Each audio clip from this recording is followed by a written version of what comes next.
নমস্কার, আপনারা দেখছেন নিউজ নাও। আমি রয়েছি আপনাদের সাথে, মীনাক্ষী। চোখ রাখছি মুহূর্তের খবরে। ৫% হারে মহার্ঘ ভাতা ঘোষণা করার পরও রাজ্য সরকারের সঙ্গে কেন্দ্রীয় সরকারের কর্মচারীদের ফারাক রয়ে গেল ২৩%। সামনে ষোড়শ অর্থ কমিশন। স্বাভাবিক কারণেই কেন্দ্র রাজ্যের এই ফারাক প্রভাব ফেলবে ষোড়শ অর্থ কমিশনের সুপারিশে। এক্ষেত্রে আরও এক প্রস্থ আর্থিক বঞ্চনার আশঙ্কা করছেন রাজ্যের কর্মচারী মহল। কর্মচারীদের জন্য ৫% মহার্ঘ ভাতা ঘোষণা করেছে রাজ্য সরকার, যা কার্যকর হয়েছে আজ অর্থাৎ ১ নভেম্বর থেকে। তবে অগ্নিমূল্যের বাজারে ৫%-এর মহার্ঘ ভাতা সন্তুষ্ট করতে পারেনি কর্মচারীদের একটা বড় অংশকেই। ডাবল ইঞ্জিন সরকার, তাই এই সময়ে কর্মচারীদের ন্যায্য দাবি দেওয়া নিয়ে কল্পতরু হবে সরকার, এমনটাই আশা ছিল কর্মচারীদের। প্রতিবেশী রাজ্য আসামের ডাবল ইঞ্জিন সরকার যেখানে কেন্দ্রীয় হারে মহার্ঘ ভাতা দিচ্ছে, সেখানে রাজ্যের কর্মচারীদের সঙ্গে কেন্দ্রের ব্যবধান এখনো ২৩%। ২০২৬ সালের ১ এপ্রিল থেকে ষোড়শ অর্থ কমিশন কাজ শুরু করবে। তার আগে মহার্ঘ ভাতার এই ব্যবধান ঘোচানো না হলে ব্যাপক আর্থিক বঞ্চনার শিকার হবেন রাজ্যের কর্মচারীরা। বিশেষ করে সরকার যেভাবে আর্থিক অসচ্ছলতার কথা তুলে ধরেছে, তাতে ২০২৬-এর ১ এপ্রিলের আগে মহার্ঘ ভাতার এই ব্যবধান আদৌ মেটানো সম্ভব হবে কিনা তা নিয়ে কর্মচারীদের মধ্যে দেখা দিয়েছে সংশয়। মহার্ঘ ভাতা রিলিজের জন্য ষোড়শ অর্থ কমিশন গুরুত্বপূর্ণ, কারণ এটি কেন্দ্রীয় এবং রাজ্য সরকারগুলির মধ্যে কর রাজস্বের বন্টন নির্ধারণ করে। ষোড়শ অর্থ কমিশন ১ এপ্রিল ২০২৬ থেকে শুরু হওয়া ৫ বছরের মেয়াদের জন্য সুপারিশ করবে কিভাবে কর থেকে রাজস্ব আয় কেন্দ্র এবং রাজ্যগুলির মধ্যে বিতরণ করা হবে, রাজ্যগুলির মধ্যে আয়ের শেয়ারগুলো কিভাবে বরাদ্দ করা যায় এবং কেন্দ্রীয় তহবিল থেকে রাজ্যগুলিকে সাহায্য প্রদানের বিষয়টিতেও দিক নির্দেশ করবে ষোড়শ অর্থ কমিশন। স্বাভাবিক কারণেই কর্মচারীদের দেনা পাওনার ক্ষেত্রে রাজ্যের সঙ্গে কেন্দ্রের ফারাক প্রভাব ফেলবে ষোড়শ অর্থ কমিশনের সুপারিশের ওপর। কেন্দ্রের সঙ্গে রাজ্যের ফারাক যত বেশি হবে, কর্মচারীদের আর্থিক বঞ্চনার ফারাকও বেশি হবে ততটাই। এমনিতেই মহার্ঘ ভাতা নিয়ে রাজ্য সরকারের নেই কোনো সুনির্দিষ্ট প্রতিশ্রুতি। ৫% মহার্ঘ ভাতা দেওয়ার রাজ্য সরকারকে অভিনন্দন জানিয়েও ব্যবধান ২৩% রয়ে যাওয়ায় আশঙ্কা প্রকাশ করেছেন কর্মচারীদের অনেকেই। ষোড়শ অর্থ কমিশনের সময়কালে কেন্দ্রীয় সরকারের কর্মচারীদের সঙ্গে তাল মিলিয়ে রাজ্য সরকারের কর্মচারীদের মহার্ঘ ভাতা না মিললে কেন্দ্র ও রাজ্যের কর্মচারীদের মধ্যে মহার্ঘ ভাতার ফারাক আরও বাড়তে পারে। সপ্তম বেতন কমিশনের সুপারিশের অনেক কিছুই যে এখনো কার্যকর হয়নি, তা নিয়ে আগে থেকেই চাপা ক্ষোভ রয়েছে কর্মচারীদের মধ্যে। শুধুমাত্র ফিটমেন্ট ফ্যাক্টর ছাড়া আর কিছুই যে মেলেনি বিজেপি সরকারের আমলে, তা নিয়ে চাপা ক্ষোভ রয়েছে কর্মচারী মহলে। তাছাড়া আসাম বর্ধিত মহার্ঘ ভাতা জুলাই থেকে কার্যকর করার কথা জানালেও ত্রিপুরায় তা ১ নভেম্বর থেকে কার্যকর হবে, অর্থাৎ ডিসেম্বর মাসের বেতনে গিয়ে তাদের বর্ধিত ভাতা মিলবে। এককালীন কিছু পাওয়ার সুযোগও নেই।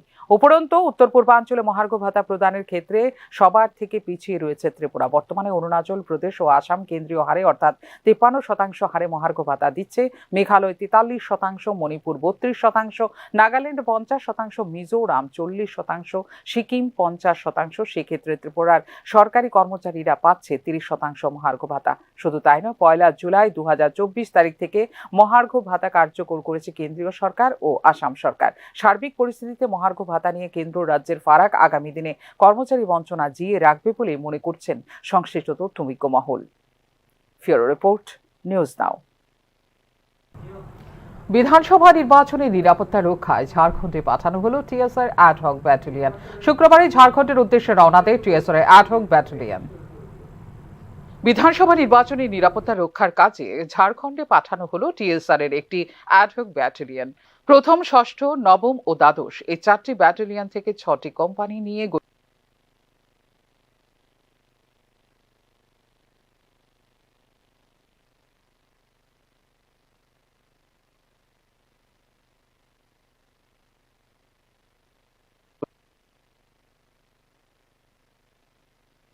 জওয়ান শুক্রবার ঝাড়খণ্ডের উদ্দেশ্যে রওনা দিয়েছে ব্যাটালিয়নটি। অ্যাডহক ব্যাটালিয়নের নেতৃত্বে রয়েছেন দক্ষিণ জেলার সাচিরামবাড়ির নবম ব্যাটালিয়নের কমান্ড্যান্ট অলোক ভট্টাচার্য। ৬টি কোম্পানির মধ্যে ৫টি কোম্পানি যাবে ত্রিপুরা থেকে, অপর একটি কোম্পানি যাবে ছত্তিশগড়ে। কর্মরত প্রথম ব্যাটালিয়ন থেকে কোম্পানির নেতৃত্বে থাকবেন একজন করে অ্যাসিস্ট্যান্ট কমান্ড্যান্ট পর্যায়ের অফিসার। উল্লেখ করা যেতে পারে, সেন্ট্রাল প্যারামিলিটারি ফোর্স বা সিপিএফএফ হিসেবে টিএসআর এর ইন্ডিয়ান রিজার্ভ ব্যাটালিয়নগুলো দীর্ঘ কয়েক বছর ধরে খুবই দক্ষতার সাথে নিরাপত্তার দায়িত্ব পালন করে আসছে বহিরাজ্যে নির্বাচনের কাজে। ফিউরো রিপোর্ট, নিউজ নাও। এদিকে মাসের প্রথম দিনই ধাক্কা খেল ব্যবসায়ী মহল। নভেম্বর মাসের 1 তারিখ 61 টাকা বাড়ানো হলো এলপিজি কমার্শিয়াল সিলিন্ডারের দাম। ক্ষোভের সঞ্চার ব্যবসায়ী মহলে। মাসের প্রথম দিনেই ধাক্কা খেল রেস্টুরেন্ট ও হোটেল ব্যবসায়ীরা। 1 লাফে 61 টাকা দাম বাড়ানো হলো এলপিজি কমার্শিয়াল সিলিন্ডারের। গত 6 মাসে এখন পর্যন্ত 4 বার দাম বাড়ল এলপিজি সিলিন্ডারে। রেস্টুরেন্ট ও হোটেল ব্যবসায়ী থেকে শুরু করে ছোট খাবারের স্টল দিয়ে ব্যবসা করে যারা নিজেদের পরিবারের ভরণ পোষণ করেন তাদের মাথায় চিন্তার ভাঁজ। একদিকে বাজারে নিত্য প্রয়োজনীয় জিনিসের মূল্য আকাশ ছোঁয়া, আবার অন্যদিকে এখন গ্যাসের দাম বাড়ানোর ফলে সাধারণ মানুষ থেকে শুরু করে ব্যবসায়ী মহলে শুরু হয়েছে নানা গুঞ্জন। এলপিজি সিলিন্ডারের দাম বাড়ানোর ফলে রেস্টুরেন্ট ও হোটেলে খাবারের দামও স্বাভাবিকভাবে বৃদ্ধি পাবে। এতে সাধারণ মানুষ যারা বিনোদনের জন্য হোটেল ও রেস্টুরেন্টে যান সেই গ্রাহকদের পকেট কাটার উপক্রম হয়েছে বলে ধারণা অভিজ্ঞ মহলের।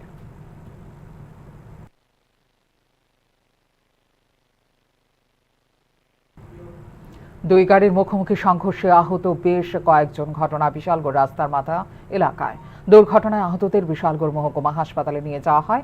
জানা যায় শুক্রবার সকালে বিশালগড় মহকুমার রাস্তার মাথা এলাকায় দুটি গাড়ির মুখোমুখি সংঘর্ষ হয়। সংঘর্ষের ফলে দুটি গাড়ি ক্ষতিগ্রস্ত হয়। দুর্ঘটনায় আহতদের বিশালগড় মহকুমা হাসপাতালে চিকিৎসার জন্য নিয়ে যাওয়া হয়। পরে জানা যায় আহতরা দুই গাড়ির যাত্রী। দুর্ঘটনা সংঘটিত হওয়ার পর তারা একে অপরের সঙ্গে সংঘর্ষে লিপ্ত হয়। ফলে তাদের মধ্যে কয়েকজন আহত হলে তাদের বিশালগড় মহকুমা হাসপাতালে চিকিৎসার জন্য নিয়ে যাওয়া হয়।